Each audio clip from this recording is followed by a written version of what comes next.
Most love songs are about lost love. Pagka sinuri po natin yung mga love songs, kahit saang kultura nang galing, karamihan tungkol sa mga naiwan, nawalan, napagtaksilan, nalungkot. Most of the sorrows of man is about losing people. At yan po ang nais natin pag-usapan sapagkat gustuhin man natin o ayawin yan, nangyayari. We lose people. May nawawala, may mga taong gusto natin sana nandyan pero wala. Our Heavenly Father, thank you that we have you no matter what. Patawarin niyo po kami sa aming mga paglimot kuminsan sa inyong katapatan, sa inyong pagmamahal at pag-ibig. Ilayo niyo sa amin, Panginoon, aming mga kasalanan tulad ng kung gaano kalayo ang silangan sa kanluran.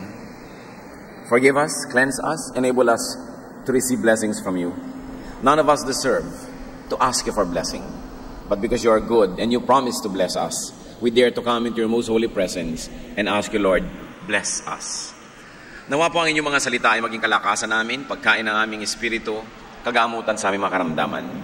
Patahimikin niyo po ang aming puso, palakasin niyo po ang aming loob, patibayan kami, palalimin ang aming pananalig, at makita namin ang inyong presensya, inyong pagpapala, inyong pag-ibig sa lahat ng bahagi ng aming buhay, lalong-lalo sa mga panahon na parang kami na pag-iisa o kaya ay nalalayo sa mga mahal namin sa buhay. Mangusap po kayong may kapangyarihan, kayo po ang maging tagapangaral. Hinihiling namin ang lahat ng ito sa pangalan ng iyong anak, ang aming Panginoon tagapagligtas na si Jesus. Kung ang pag-uusapan lang po ay yung mawalan ng mahal sa buhay, wala na yatang dadaig pa kay Job. Job's super case can always teach us. Hindi natin pinagsasawaan na balik-balikan, gunitain, sariwain ang dinanas ni Job sapagkat talaga namang napanggagalingan ng maraming lakas para sa ating sariling buhay. What was Job standing before God and men? Ano po ang kanyang kalagayan sa harap ng Diyos, sa harap ng tao, nung dumating sa kanya mga hirap sa buhay? Job 1:1-3. In the land of Uz, there lived a man whose name was Job. This man was blameless and upright. He feared God and shunned evil. He had 7 sons and 3 daughters, and he owned 7,000 sheep, 3,000 camels, 500 yoke of oxen, and 500 donkeys, and had a large number of servants. He was the greatest man among all the people of the East. So nakita po natin ang main character natin na si Job na malamang naman ay dati na nating nakadaupang palad. Nakilala na natin siya. Napakayamang tao, dakila sa silangan.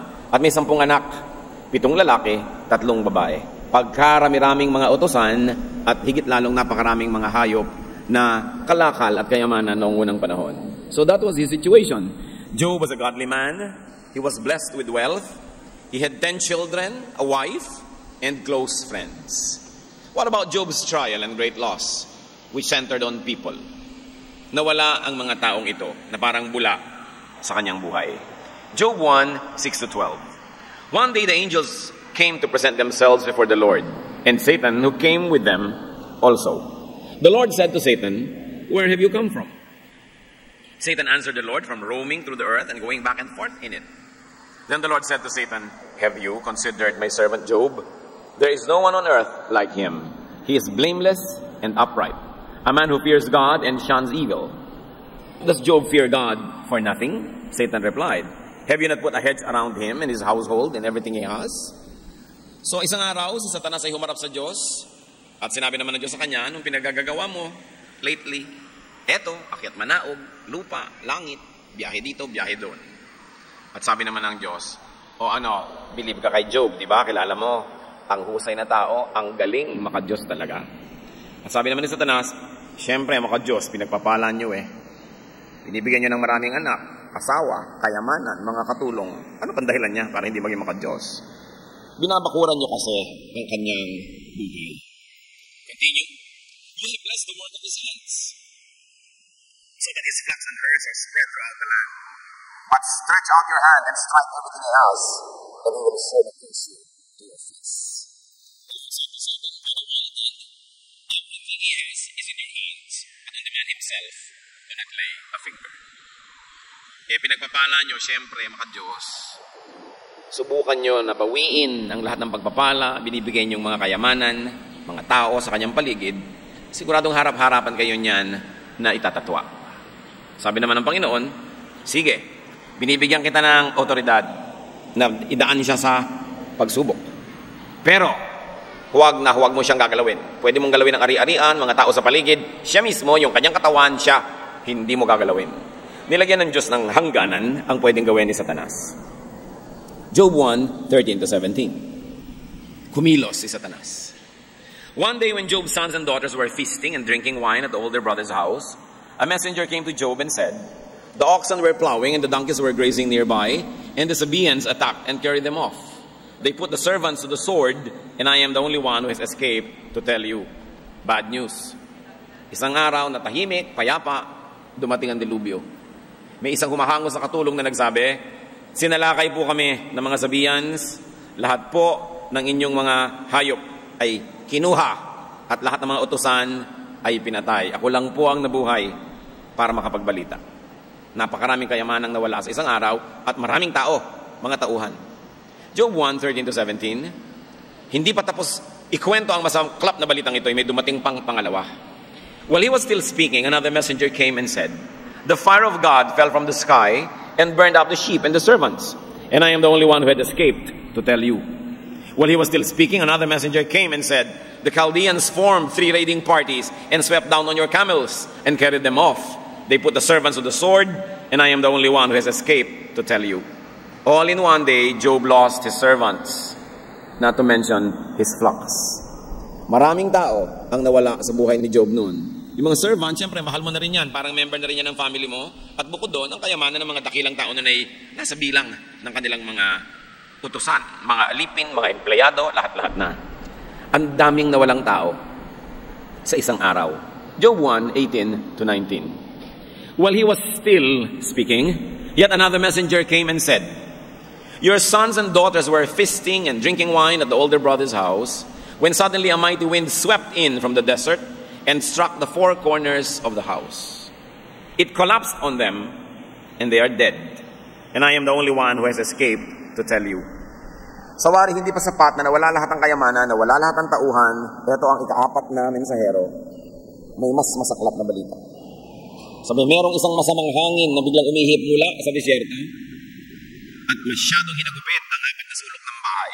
Alam niyo na, ang mga bahay, load-bearing, ang mga dingding niyan, sila yung nagbubuhat ng bubong, ng buong structure. At hindi lang isa ang tinamaan, yung 4 na sulok na nagdadala ng bigat ng gusali, hinagupit ng masamang hangin. Gumuho ang gusali, natabunan ang mga anak ni Job na nandoon at nagpipiesta. Job lost to death all his 10 children in a day. In a day. Ang pinakamalapit lang dito, yung kumisa na babalitaan natin, yung halos lahat ng pamilya nasa barko, lumubog, siya na lang yung natira. Hindi mo maintindihan kung anong klaseng lungkot yun.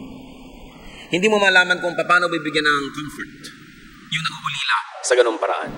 Nangyari yun kay Job at tunghayan natin ang ginawa niya. The breadth, length, and width of man's endurance was tested in Job. Noong pong Second World War, nung nakakapamayani yung mga Nazi sa Europa, marami silang ginawa mga illegal tests, labag sa batas ng tao. Meron po silang mga sinubukan ng mga pasyente na kinukuryente, nilalason, pinapahirapan, kung ano-ano mga pagpapahirap ang ginawa nila sapagkat gustong sukatin ng kanilang mga scientists ang kayang abutin ng kakayanin ng tao. Siyempre sila inusig ng daigdig pagkatapos noon at bawal na bawal yung ginawa nila. Pero yan ay isang curiosity. Hanggang saan ang kayang tiisin ng tao? Physical pain naman yung kanilang tinest. Ito, emotional pain. Yung dumating kay Job. 10 mga anak. Ang anak mo nga lang kung bata pa at ipinapagamot mo at nilalagyan ng swero at hindi marunong yung nagkakabit, nakakailang tusok na, gusto mo na ihulog sa bintana yung nagtutusok Diba? Kung pwede lang sabihin, sa akin yun na lang ugat itusok yan. Tinutusok pa lang yun. Hirap na hirap ang loob nyo. 10 anak. At kung may mga asawa yun at mga anak-anak pa, may mga apo pa yan na nadamay, lahat sila naubos. Sobrang lungkot ang nangyari. Alam nyo ginawa ni Job, inahit niya ang kanyang buhok, nagkalbo siya na sagisag ng pagmaluksa. Sinira niya ang kanyang damit. Nagpatira pa sa harap ng Diyos at sumamba. May mga sumasamba na ang ganda ng damit. Sunday kumisan, you wear your Sunday best. Ang saya-saya sa samba. Gumraduate, may Thanksgiving fellowship. Merong Thanksgiving event, masaya. Pero ang pinakita sa atin ni Job, hindi lang sa kasayahan sumasamba ang tao. Maging sa pinakamahirap na bahagi ng kanyang buhay, pagsamba pa rin ang kanyang inuna. Hindi nyo kailangan maging masaya para sumamba. Sa katunayan, mas malungkot kayo, mas dapat sumamba. Mas kailangan natin ang Diyos.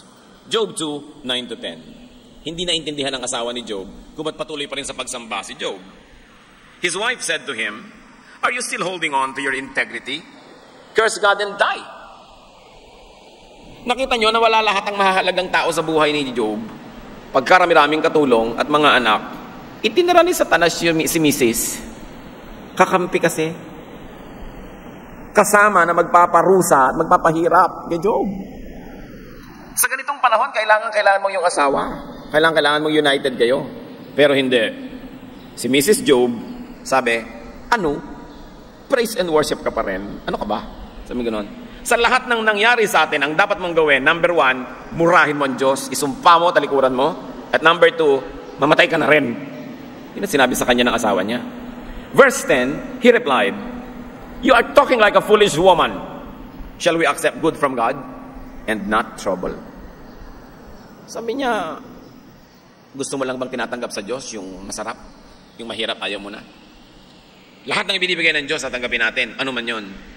At sabi sa Biblia, hindi nagkasala itong si Job sa pagsisi sa Diyos, sa pagtalikod sa Kanya. Although, admittedly, nalungkot siya, nagluksa, pero hindi niya sinisi ang Diyos. So, Job lost his children to death, but Job also lost his wife, though she was alive. Because she lost his wife's sympathy and loyalty and faith in his reaction. Wala na sigurong sasakit pa sa isang tao na yung kabiyak niya sa buhay ay hindi naniniwala sa kanya. At yun pa rin ang naranasan ni Job. May mga matatalig na kaibigan si Job, but he lost them also. He lost his 3 close friends, Eliphaz, Bildad, and Zophar. Kasi nung mabalitaan nila ang hirap na dinanas ni Job, naglakbay sila ng malayo, at nung makita nila ang nangyari kay Job, dahil hindi lang ito nangyari mga kapatid, although hindi kasama sa usapan natin ngayon, nagkasakit pa siya, nabalot ng kung ano-anong mga bukol ang kanyang katawan. Pero ang bili naman ni Lord, huwag mong papatayin. Sumidhi yung trial Nung makita nila yung kaibigan nila, hindi nila makilala. Para bang kuminsan, dadalaw tayo, biglang pumayat yung pasyente, hindi mo makilala, na ibang itsura, hapis na hapis. Hindi mo malaman kung paano mo ikukubli yung lungkot mo o reaction mo sa nakikita mong itsura nung dinadalaw mo. Hindi mo alam kung paano ka magmamaang-maangan o magbubulag-bulagan para huwag nang lalong bumigat ang kanyang nararamdaman pag nakita pa yung reaction mo. Ganito yung naramdaman ng tatlong magkakaibigan. At dahil si Job na rin naupo sa isang bunton ng mga abo, nakiupo sila doon at 7 araw at 7 gabi silang hindi kumibo. Naupo lang doon. Beyond words ang kanilang pagkagulat, beyond words ang kanilang pakikiramay. Pero matapos yon, isa-isa nagsimula na silang sisihin si Job. Pinipilit pa aminin. Aminin mo na masama ka, aminin mo na nagkasala ka kasi hindi pwedeng mangyari sa iyo ang lahat ng yan kung totoong matuwid ka, tulad ng sinasabi mo. Another masakit sa buhay, yung hindi ka paniwalaan ng partner mo. Pangalawa, yung hindi ka paniwalaan ng mga kaibigan mo. Na napahirap na nga yung kalagayan, pinipilit ka pang usigin dahil ang kanilang logic, ang ganyang uri ng mga sakit at hirap, parusa lang yan ng langit. So pinaparusahan ka, therefore, may kasalanan ka. Hindi nila alam na hindi naman punishment ang nangyayari kay Job, kundi trial. Kaya mahirap yung nagda-judge. And because Job lost his wealth, he also lost his many admirers. What was Job's reaction? Tulad ng binanggit natin, sabi sa Job 1, 20-22, at least Job got up and tore his robe and shaved his head. Then he fell to the ground in worship and said, "Naked I came from my mother's womb, and naked I will depart. The Lord gave, and the Lord has taken away. May the name of the Lord be praised." In all this, Job did not sin by charging God with wrongdoing. Hindi nawala ang pananalig ni Job. Meron pang ang libing nung high school kami. Namatay yung tatay ng classmate namin. Hindi lahat nakatingin sa byuda. Alam niyo naman siyempre, yung byuda yan ang star pag may libing. No? Kaya yung iba talaga medyo OA na. Yung iba naman talagang gano'n na gano'n ang nadarama. Kilala po itong misis na ito sa kaartehan. Di lahat, kahit umaon-ambon, nakapamayong lahat, nakatingin sa kanya kasi ito na yung panahon ng kanyang eksena. Alam niyo bang biglang tumiling, "Oh God!" Di lahat napatingin. At hindi ko na i-quote mga kapatid, biglang minura niya ang Diyos. Biglang napatingin sa lupa ang lahat ng tao. Dahil anong ginagawa ng babaeng ito? namatayan lang ng asawa. Bagamat di natin binabaliwala ang kahalaga ng asawa. Yung Diyos na lumikha sa kanya, sa asawa niya at sa lahat-lahat, minura na. Job lost his loved ones, but there's one thing. Job did not lose God. Therefore, Job did not lose himself. Because God is in us. Habang kumakapit kayo sa Diyos, yung sentro ng pagkatao nyo, yung gitna niya, yung kalooban, hindi mawawala. Because God is in us, as long as you believe in God, you will have a center and you will be strong.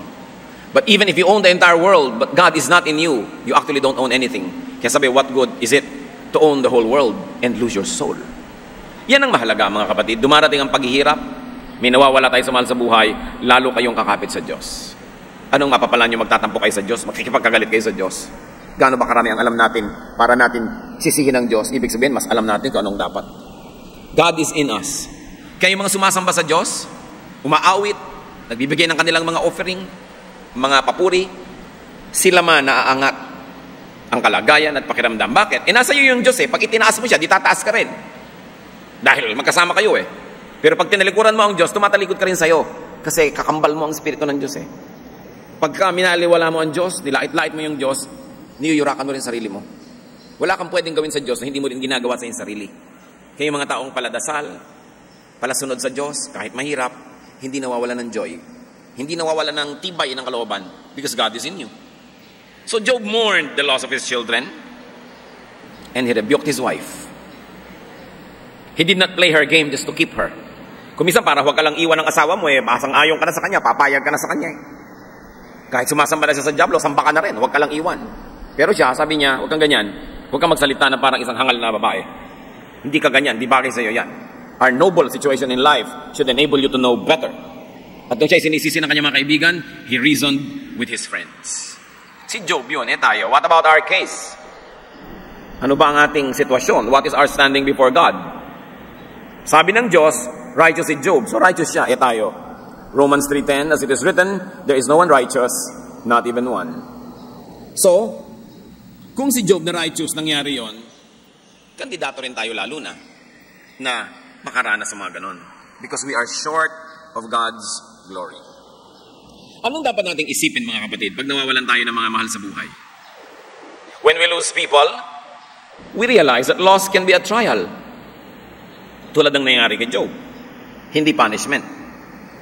James 1:2, consider it pure joy, my brothers, whenever you face trials of many kinds, because you know that the testing of your faith develops perseverance.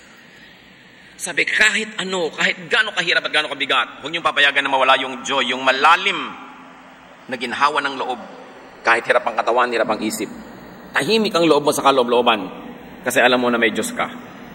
Sapagkat ang pagharap sa mga ganyan, ang magiging bunga ay ikabubuti at kapakinabangan natin. Huwag nating lilimutin na nakalagay sa Biblia na anumang uri ng tukso o pagsubok na dumadating sa tao ay sukat muna ng Diyos bago niya payagan. Tulad ng bago niya pinayagan si Satanas na ligligin itong si Job, nilagyan niya ng limitasyon. Una, huwag mo siyang gagalawin. Pero galawin mo na lahat, huwag lang siya. Nung susunod na wave of trials, sabi, sige, galawin mo, pwede, ang katawan, pero hindi mo papatayin, may hangganan. Sabi sa Bible, God does not allow us to be tempted beyond our strength. But with the same temptation, we also give the way out. Pag pinayagan ng Diyos ang isang pagsubok, ang isang tukso, may hangganan yon. Sukat niya tayo, ang pinapayagan niya, yung alam niyang kaya natin. At kasama ng tukso, may kakambal na exit door para ka makaiwas. Tanong nung iba, bakit po hindi ako nakaiwas? O kaya bakit ako natalo? Kasi hindi ka umiwas. Kasi nagpatalo ka. Kasi malinaw ang Biblia, kaya mo yan kung kakayanin mo. Kaya nga pinayagan ng Diyos. Pero nasa sayo. Kung ipapatalo mo ang laban, mananalo ka. By God's help. Isa pa po, kung hindi man yan trial, it could be training. Nakakita na ba kayo ng mga athlete na hindi nahihirapan sa training? Nakakita na ba kayo ng mga scientist na hindi mo na nagpakabihasa sa kanilang mga methods? Nakakita na ba kayo ng sino man nagagawa ng isang dakilang bagay na hindi nagsasanay? So kung may ipapagawa rin sa atin ng Diyos sa mga mission sa buhay, mga ministries, sinasanay din tayo. 1 Peter 5:10, and the God of all grace, who called you to this eternal glory in Christ, after you have suffered a little while, will Himself restore you and make you strong, firm, and steadfast. Sabi ang Diyos, maawain, mabuti. At kung ikaw man ay payagan niyang magdusa, sumandali, ang kasunod nun, papalakasin ka niya Ibabalik niya sa'yo ang mga akala mo'y nawala. Yan ang mangyayari sa'yo. Kung minsan mga kapatid, may mga hirap tayong dinaranas, hindi natin alam kung para sa ano. Kung hindi nyo maintindihan kung para sa ano, trial ba? Remember, yung trial, pag righteous yun, ha? O, training ba? At kung nalampasan nyo na yung hirap, hindi nyo pa rin maintindihan kung ba't kayo dumaan doon, maghanap-hanap kayo ng magagawang mabuti kung saan magagamit nyo yung natutunan nyo sa hirap. Tinrain kayo para tayo may magawa sa pagpapalaganap ng kaharian ng Diyos. Na ang ibig sabihin, hindi lang pagtuturo, kundi pagkalinga sa mga nahihirapan, naghihirap, nasasaktan, nauulila, nalulungkot. Sino ba ang makakaminister sa mga bagong byuda, kundi yung mga dati ng byuda? Lalo't 8 beses na kayong nabiyuda. Mahirap na nasing 8 beses mamatayan, pero pagka nakalampas na kayo doon, talagang kayo na yung pinaka-general ng mga counselors dyan. Habang lumalalim ang ating nilulusong, mas mataas naman ang ating maaahon para sa ikabubuti rin ng iba, ipaglilingkod natin sa Diyos. Si Jesus man dumaan sa training, dumaan sa pagsubok, nahirapan para sa atin. At yun din ang hinahanap sa atin ng Diyos, na bawat hirap na dinaranas natin, maging kapakipakinabang sa kapwa. Kung ang hirap na nalampasan natin, ganun lang, nilampasan lang, tapos na, para ano? Kailangan may makinabang. Kaya po yung mga nakakaranas sa mga lungkot, pangungulila, dahil ang asawa nyo nagtatrabaho sa ibang bansa, meron kayong ministry para sa mga nalulungkot at naulila rin. Dumadanas tayo ng mga hirap, sakit, hapdi, kirot, para mas maging mabait tayo doon sa mga dumaranas ng mga ganung bagay din, matapos na tayo gumraduate. May kahulugan ang lahat. Hindi pwedeng sabihin walang kabuluhan. Tayo ang magbibigay ng halaga sa ating mga nagiging mga karanasan. At kung yan ay iaalay natin sa paanan ng Panginoon para pakinabangan ng kapwa, sabi ni Jesus, ang ginagawa nyo sa kapwa nyo, ginagawa nyo sa akin. Yan ang mataas na relihiyon. Na tayo ay maging kapakipakinabang, nakakatulong, nakakapagpalakas ng loob. Kung dumarating ang mga hirap, nawawalan tayo ng mahal sa buhay, maaari na ito ay fruit of our sins or shortcomings. In other words, palo. Pwede rin Hindi mo naman minamahal yung girlfriend mo, inaali-alila mo, nawala, edi napalo ka. Kasi, kasalanan mo yan. Yung asawa mo, binabanlian mo ng kumukulong tubig, pinaplansya mo, hindi naman siya damit. So, ano nangyayari? Nilayasan ka. Bagay sa'yo. Kasi may kasalanan ka. Dapat kang tumanggap ng bunga na ito na naman. Galatians 6:7-8, do not be deceived. God cannot be mocked. A man reaps what he sows. The one who sows to please his sinful nature, from that nature will reap destruction. Sabi, hindi na paglalaroan ng Diyos, hindi na bibiro. Huwag kayong magpadalos-dalos. Ang itinatanim nyo, aanihin nyo. Sabi sa Biblia. Ngayon, kung hindi po trial, hindi training, hindi pa rin punishment, ano kaya yon? Meron pang isang panukala si Solomon na pwedeng paglagyan ng mga hindi natin malamang kung saan ilalagay, saan ika-classify na hirap sa buhay at pagkawala ng mga mahal natin, time and chance. Sabi ni Solomon, sa dinunong-dunong kong ito, meron din akong hindi maipaliwanag. At sa hindi ko maipaliwanag, eto ang paliwanag ko. Sabi niya sa Ecclesiastes 9:11. I have seen something else under the sun. The race is not to the swift, or the battle to the strong, nor does food come to the wise, or wealth to the brilliant, or favor to the learned. But time and chance happen to them all. Sabi niya, marami na akong sinangguni, marami akong naging guro, marami akong binasa at sinulat, pero meron akong napansin, sabi niya. Hindi ko mo mabilis kang tumakbo, garantisadong ikaw mananalo sa karera. Hindi ko mo malakas ka, ikaw mananalo sa giyera. At hindi ko mo marunong ka, ikaw magkakapera para bumili ng masarap na pagkain. Hindi laging pumupunta ang kayamanan sa mga mahuhusay. Marami ring mahusay na pobre, sabi niya. At hindi lagi na napapaboran yung maalam, hasa, marunong. So, alam niyo napansin ko? Kung minsan, sabi niya, swerte-swerte lang. Time and chance happens to all. At gusto kong idiin, mga Kristiyanong allergic sa swerte at malas, huwag niyo akong girahin, ha?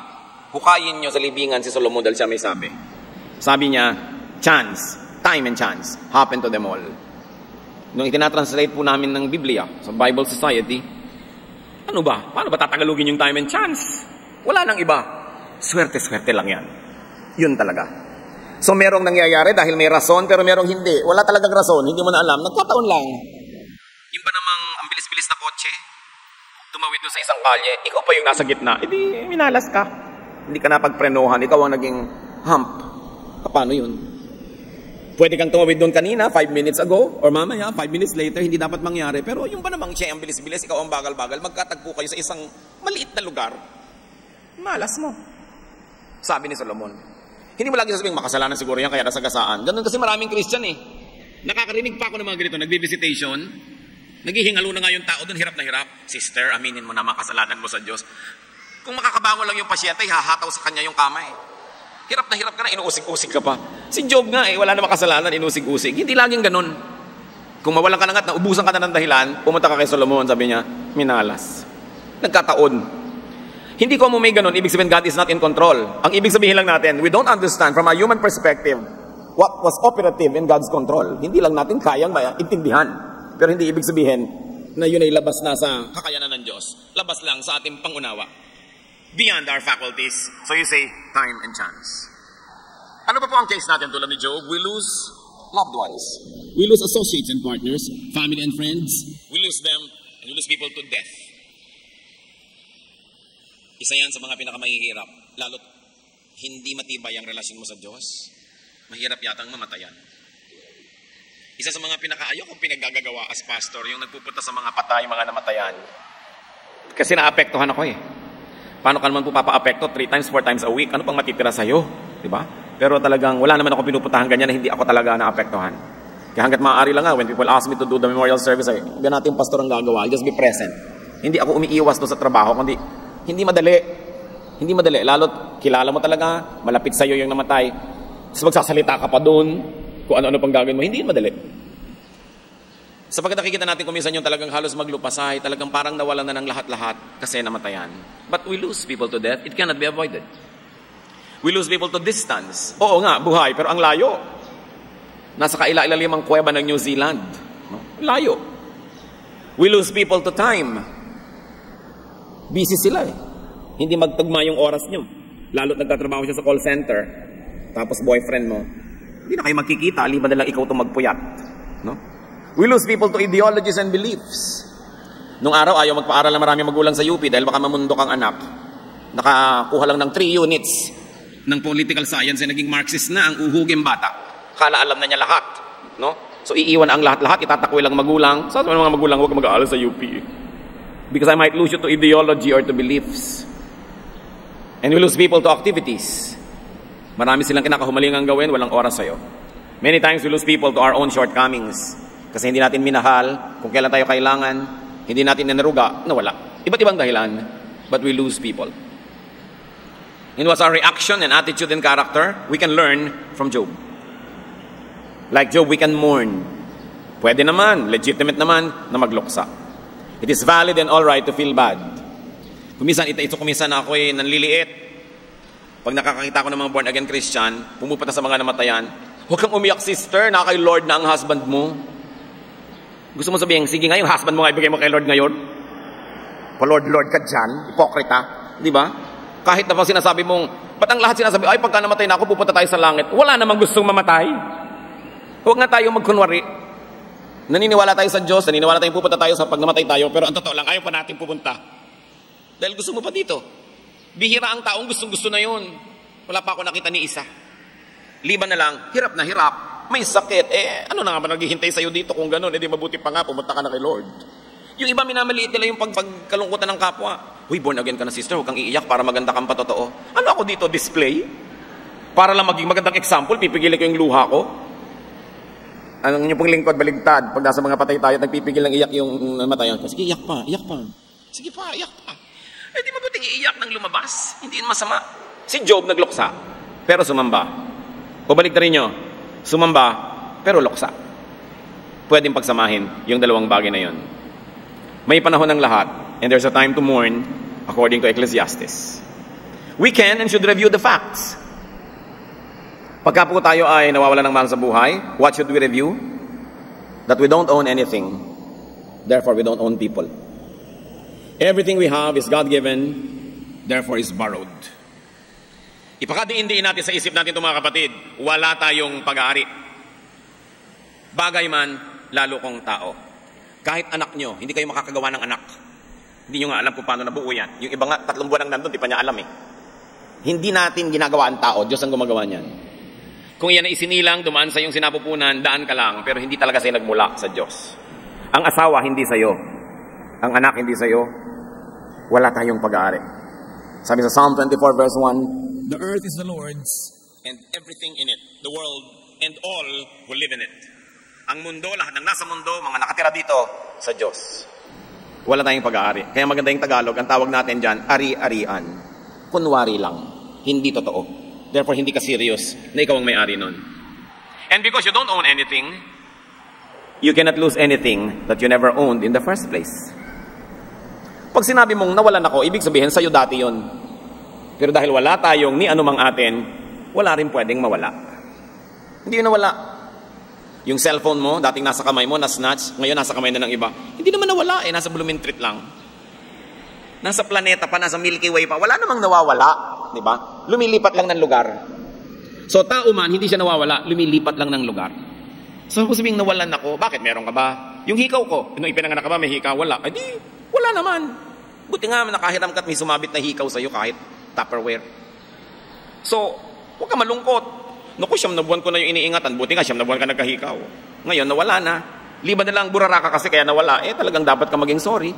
Pero kung ginawa mo lahat ng magagawa, para huwag nawala pa rin. Nawala. Ganun talaga yung buhay. Something's lost and something's gained in living every day. It's part of life. Hindi pwedeng sa'yo lahat kasi mapupuno ka na niyan. People suffer loss because they are deceived into thinking as owners. Yun.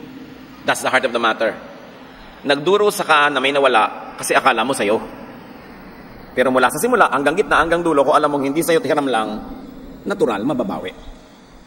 Ang pasalamat ka, nakahiram. Hindi ka magagalit sa Diyos, magpapasalamat ka, tulad ng ginawa ni Job. Sabi niya, tatanggap lang ba tayo ng masarap at hirap? Hindi na. Nagbigay ang Diyos, binawi ng Diyos, purihin siya. Yun ang sabi niya. How can we own people when we do not even own our own bodies?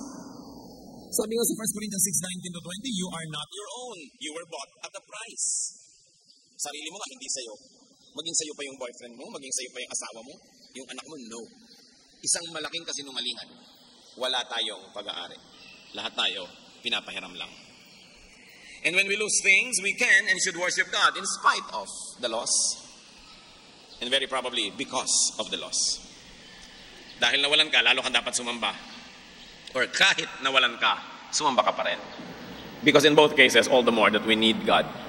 Si David, nung nag-aagaw buhay, naghihingalo yung kanyang munting anak. Hindi kumain, hindi naligo, hindi nag-ahit, hindi bumangon sa pagkakadapa, sa pagdarasal sa Diyos, na pahabain ang buhay ng kanyang anak. Takot na takot yung mga katulong niya nung namatay yung bata, hindi nila masabi. Sabi nila, nung buhay, ganyan ang itsura niyan. Ngayon patay pa, ano pang gagawin niyan? Hindi nila masabi.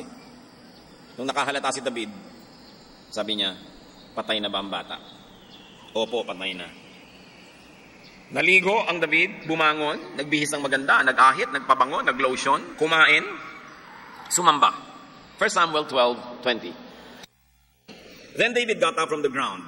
After he had washed, put on lotions, and changed his clothes, he went into the house of the Lord and worshipped.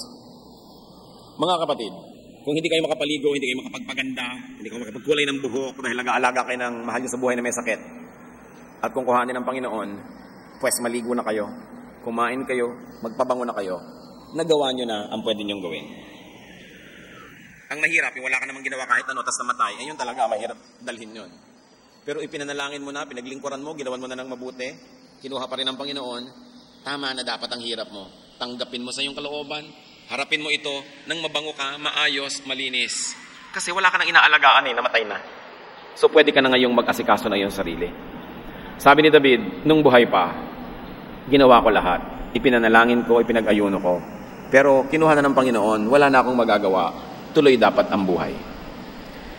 Kasi kung gusto ng Diyos, pati ikaw mawala, sabay kayong kinuha. Hindi ka kinuha, di ibig sabihin ng gusto pa ng Diyos, mabuhay ka. So mabuhay ka dyan, yun ang gawin mo. Dahil pag tatawagin ka na, tatawagin ka na. Pag hindi ka pa tinatawag, huwag ka mag-volunteer. Hayaan mo ang Diyos at tumawag. Kaya iba, kung sasama na ako, hindi ka na nga kinuha, sasama ka pa. Wala ka ng ticket, puno na ang bus. Next biyahe ka na, ay wag naman, ayaw naman sa next biyahe. Kailangan mga kapatid, totoo yun, hindi ko minamalit ang hirap natin pag nawawalan tayo ng mahal sa buhay. Pero basta nandyan pa ang Panginoon, tuloy ang buhay. Hindi pwedeng putulin. Ang mahirap, pag yung kapwa-tao mo ang ginawa mong Diyos, siya na lang lahat-lahat. Pag nawala talaga yon, hindi mo na malaman ang gagawin mo. Tulad ng sinabi, ng asawa ni Job. Siguro, ang genius niya, pera, mga anak, lahat-lahat, yung kalagayan nila sa lipunan. Kaya para sa kanya, ngayong wala na yon, wala rin kahulugan si Job.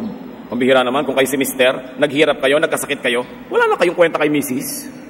Job 2:9-10, his wife said to him, "Are you still holding on to your integrity? Curse God and die."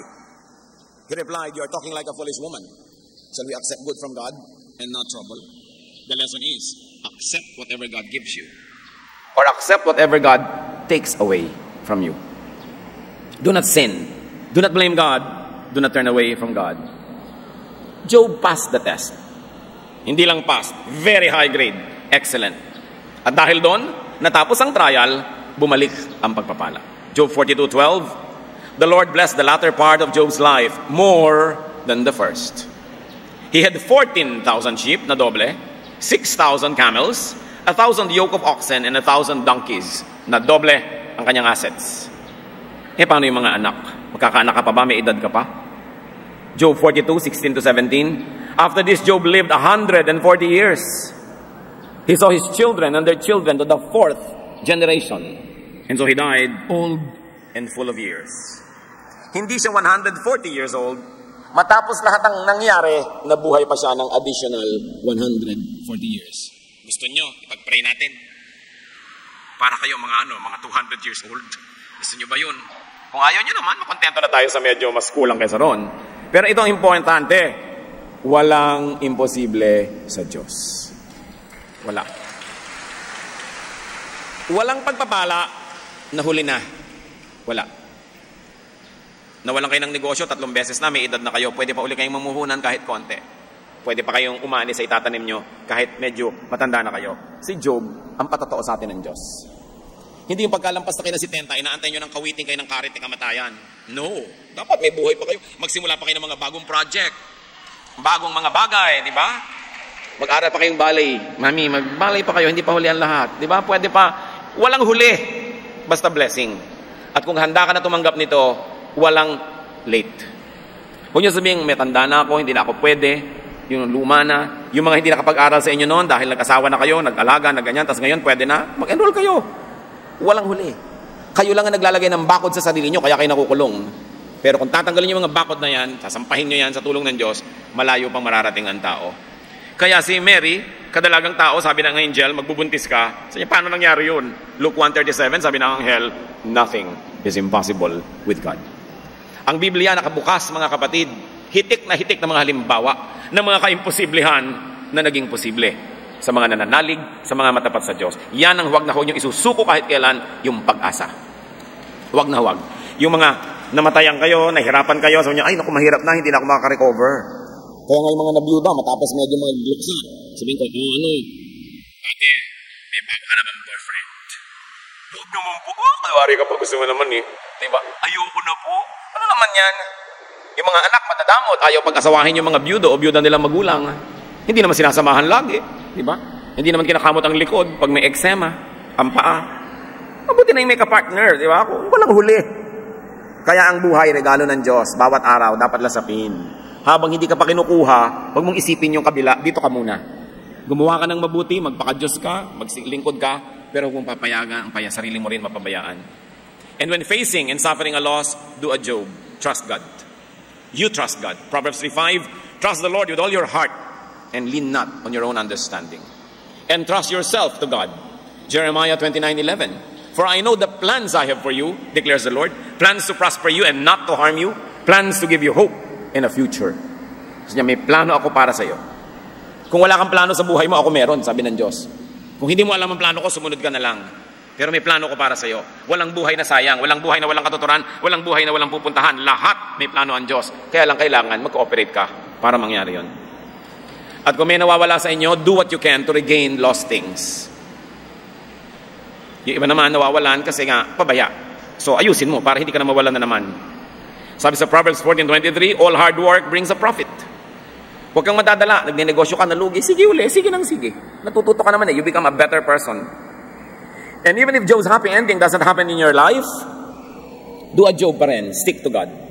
Isaiah 40:31, but those who hope in the Lord will renew their strength. They will soar on wings like eagles. They will run and not grow weary. They will walk and not faint. Nanghihina ka, pinanghihinaan ka ng loob, lalo kang kumapit sa Diyos. Sabi, ang umaasa sa Diyos, nakakalipad ng mataas, nakakatakbo ng malayo, at maraming nagagawa na hindi nanghihina. What is a great antidote to loss of people? Ano po ba ang pinakamalaking pangontra para hindi tayo sobrang malungkot pag may nawawala? Love people, but do not be too attached. Love, but do not be too attached. At lalong-lalo, huwag kayong magmahal to the point that you lose yourself just to win somebody or to keep somebody. Kumisa sa pagtatangka nating maibig, mapansin, o huwag iwan, nililimot na natin ang ating dignidad, nililimot na natin ang ating sarili, nabubura na yung ating pagkatao, nawawala na tayo ng sariling anino, umiikot na lang tayo kabuntot nung minamahal natin sa buhay. Akala nyo ba mamamahal kayo sa ganun? No, because you will be less and less interesting. The moment you no longer run in your own orbit and you have become a satellite of someone else, you will be just very, very uninteresting. You will be dull and all the quicker that you're going to lose that person. Pag ayaw sa inyo, adjust kayo ng konti. Pag ayaw pa rin, di wag. We both lose. Pero yung natanggalan na kayo ng pagkatao, ang mga aspiration nyo, isinuko nyo ang inyong mga pangarap, ang inyong mga values, ang inyong pananalig, para lang siya nandyan, hindi pa rin kayo papansinin. Lalo nga kayo hindi mapapansin. Ang pinakamasakit at pinakamalaking kawalan, hindi mawalan ng taong minamahal, kundi mawalan ng pagkatao. Yung ikaw mismo, hindi ka na tao. Basahan ka na lang. Dahil sunod-sunuran ka na lang doon sa nagugustuhan mo. So magmahal ka, but up to a point. Huwag mo isasakripisyo yung dangal ng pagkatao na ibinigay sa ng Espiritu ng Diyos. Because you're fearfully and wonderfully made. You are the temple of the Holy Spirit. You are not somebody's doormat. Huwag yung isasacrifice yun para lang sa romantic love. Kasi ang dangal mong pagbilang tao, mga pangarap mo at mga mithiin, pag yan ang isinuko mo para lang magkaroon ka ng boyfriend o girlfriend, iiwang ka rin. Kasi hindi ka interesting. Ang importante is to love God above all people. Love God above any person. Though you may love people to the max, but make sure that your love for God is higher. Mark 12:30. Love the Lord your God with all your heart and with all your soul and with all your mind and with all your strength. Bakit? Pag Diyos ang number 1 sa buhay mo, kahit kailan may kasama ka kasi hindi naman nangiiwan ng Diyos. Pag ginawa mo ang Diyos sa number 2, number 3, tao yung number 1 o number 2, kawawa ka. Kasi pag iniwan ka nun, eto ka, kapasagasa ka sa tren, lumululun ka ng lason. Kasi nawala yung tao, ginawa mo number 1 eh. Ang number 1 sa puso natin, Diyos dapat. Mahirap gawin ko minsan, lalo na in love ka't nahihibang. Pero dapat mong isipin. It's God that gives us a center. It's God that gives us meaning. And it's God that will never leave us. It's God who created us. And when we die, it's God who is going to welcome us to eternity. Never, never subsume your love for God to your love for people. Kahit sino pa yon. Pag inuna mo ang Diyos, lahat aayos. Because God does not leave us or forsake us. Hebrews 13:5, God has said, never will I leave you, never will I forsake you. Kung minsan, may nawala kang boyfriend, may nawala kang minamahal, parang pinagtakluban ka na ng langit at lupa, hindi ka naman minamahal, hindi ka naman pinapansin, hindi ka naman inaalagaan. Pag nawala yung pasalamat ka. Kasi kung may hawak ka, paano ka bibigyan ng Diyos ng bagong hahawakan? Nakakapit ka, kailangan yung kamay mo mawala ng laman. Akala mo nawalan ka ng laman forever? No, nawawala lang yung laman para maging bakante, para lagyan niya ng Diyos ng bago, ng mas mahusay. Pero dapat manalig ka sa Diyos at makinig ka sa maka-Diyos na katwiran. At yung ex mo dati na sinasamba-samba mo, 3 linggo lang yan, mandidiri ka na sa sarili mo. Bakit ko ba sinamba yun? Magtataka ka na sa sarili mo kung ba't ka nagpakahibang. At dapat, nawalan ka man ng mahal sa buhay, ayusin mo ang sarili mo. Para pag nakikita kayo, panghinayangan ka man lang. Makakanta ka man lang ng If You Could See Me Now. No? Kung alam mo yung lumang kanta. No? At pagka nakakita ka na at binigyan ka na ng Panginoon, sabihin mo man ng labi mo o hindi, pwede mong sabihin doon sa hindi naman nag-alaga sa'yo, hindi ka naman nilagaan. Pwede mong sabihin, thank you very much for being a pest. Kasi kung hindi ka peste, di kumapit na ako sa buong buhay, salamat na lang, at hindi tayo nag-work, hindi natuloy, naging libre tuloy ako. Eto ang aking kasama ngayon, gift from God. Kung hindi kayo minahal, hindi kayo inalagaan, tapos nawala, magpasalamat kayo, magpiesta kayo dyan, huwag kayong lulungkot-lungkot, because you don't deserve to be treated less by somebody that you love so much. Pag hindi kayo sinusuklian ng pag-ibig, mag-isip-isip kayo. Tingnan ninyo kung natutuwa pa ang Diyos sa kuminsan pagpapakaaba na inaabot ng mga ibang tao dahil lang nagmamahal sila. Don't cry, don't be bitter, but be better. And very importantly, never count people or anyone as your own. Wala tayong pag-aari, kahit asawa, kahit anak. People are God's gifts to us. Sila'y bigay, sila'y pahiram. We don't own people, so we don't lose them. Ganun lang yung logic. But if you think you own them, then you lose them. But we don't own people. Job 1:21, the Lord gave, and the Lord has taken away.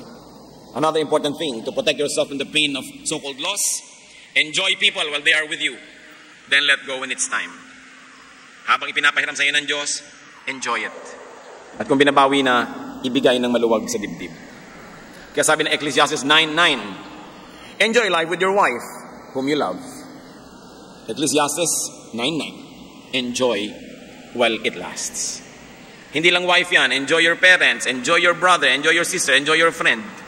Para pag nawala na, wala kang pinagsisisi. It's very important. Ano ba? Sino ba ang nawala sa buhay niyo mga kapatid?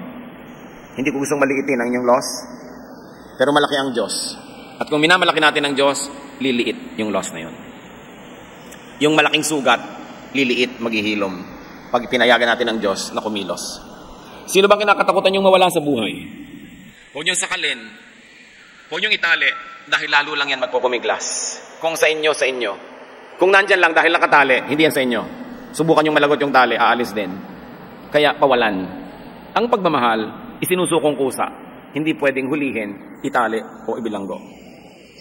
Losing people? You don't do that. Kaya dapat inuuna natin ang Diyos, mga mahal natin sa buhay, tinuturuan natin maging maka-Diyos, tanggapin ang kaligtasang inaalok ng Panginoon, para pagka sila'y sumakabilang buhay, ibinigay lang natin sa Diyos, hindi nawala. At alam natin tayo magkikita-kita pang muli. Takot ito ng marami. Sabi ni Lord, fear not. Sabi niya, I do not give as the Lord gives, as the world gives. Do not be afraid. So huwag tayong matakot na mawala ng mga tao sa paligid. Diyos ang naglagay, Diyos ang nagme-maintain. Meron tayong participation, do what we can, and when it's time to go, let go. Ang katapusan ng buhay sa mundo, hindi katapusan ng lahat. Isang pinto lang ito na pinapasukan natin patungo sa kabila. Ama namin sa langit, salamat sapagkat kayo Diyos ng buhay, Diyos na tumutulong, nagmamahal sa amin. Sa sandaling ito, dinadalangin namin sa iyo ang mga kasama at mga kapatid namin na namimighati dahil nawalan ng mahal sa buhay. Masakit ito, mahirap. Pawiin mo ang mga lungkot, Panginoon, palitan mo ng inyong kapayapaan, ng inyong ligaya. Sa mga nawalan ng kung ano-ano mga bagay, ipakita nyo sa amin ang aming pagkakamalit na hindi namin maulit. At maipamuhay namin ang mga nalalabing panahon na umaasa, sumusunod sa inyong katwiran. Pawiin mo ang mga takot namin na baka mawala ang mga mahal namin sa buhay. Sa halip, ihanda mo kami sa hindi maiiwasang panahon na yon. Handa kami, ginawa namin ang dapat, nagmahal kami sa panahon na pwede pa. At kung hindi na pwede, maluwag naming ipinagpapasalamat na at least nakahiram kami. Magbulay-bulay tayo mga kapatid tungkol sa issue na ito ng ating attachment to people, our fear of losing them. At yung iba naman sa takot na huwag mawalan, hindi na lang nakikipagrelasyon. Mas malaking kawalan yon. Sabi nga, it's better to have loved and lost than never to have loved at all. Kaya isipin natin yung mga takot natin, ipasa Diyos, at nawa lahat tayo makalasap na magmahal, mamahal, at kung kailangan ng magpaalam, sumandali, maluwag nating matanggap. Be with the Lord, ask for personal blessings.